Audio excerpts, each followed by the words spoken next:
single day I'm gonna make something great. That's my way. Every single day I'm gonna make something great. Halo anak-anak, apa kabarnya? Semoga dalam keadaan sehat ya. Perkenalkan, nama Bapak yaitu Bapak R. Silalahi. Kita akan belajar bersama dalam pelajaran IPA.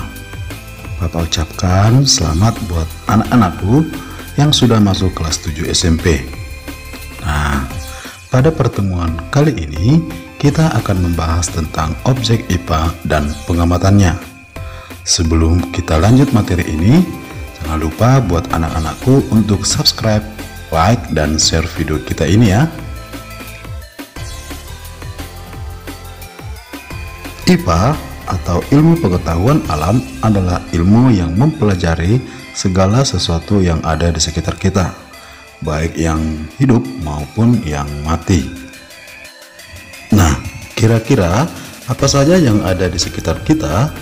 Ternyata ada matahari, awan, rumah, manusia, dan hewan, dan juga tumbuhan. Itu semua menyatakan yang ada di sekitar kita. Objek pengamatan IPA terdiri atas objek biotik dan objek abiotik. Objek biotik yaitu objek yang terdiri atas benda hidup. Contohnya manusia, hewan, dan tumbuhan. Sedangkan objek abiotik adalah objek yang terdiri atas benda tak hidup atau mati. Contohnya batu, air, tanah, udara, rumah, awan, dan matahari. Objek yang dipelajari dalam IPA adalah objek seluruh benda yang ada di alam dengan seluruh interaksinya, mulai dari objek yang paling kecil seperti virus, bakteri, bahkan partikel-partikel penyusun atom. Ada juga benda-benda yang sedang seperti pohon, manusia, lautan, hingga jagat raya.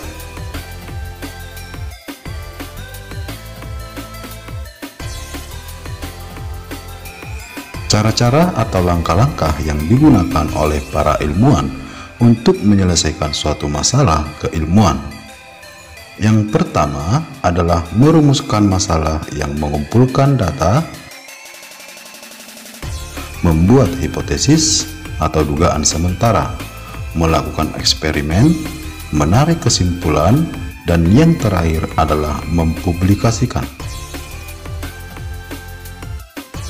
Selanjutnya adalah penyelidikan IPA.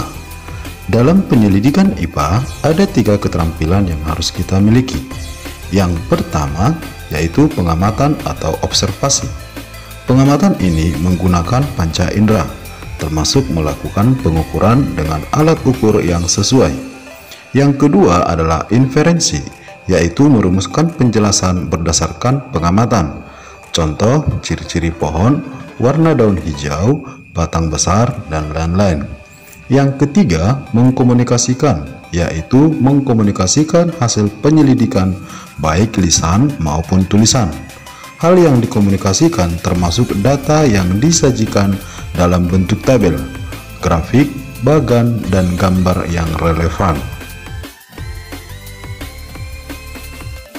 Nah, penyelidikan tentang alam telah menghasilkan kumpulan pengetahuan yang sangat kompleks, sehingga untuk menumbuhkannya dibedakan atau dibuat kelompok IPA.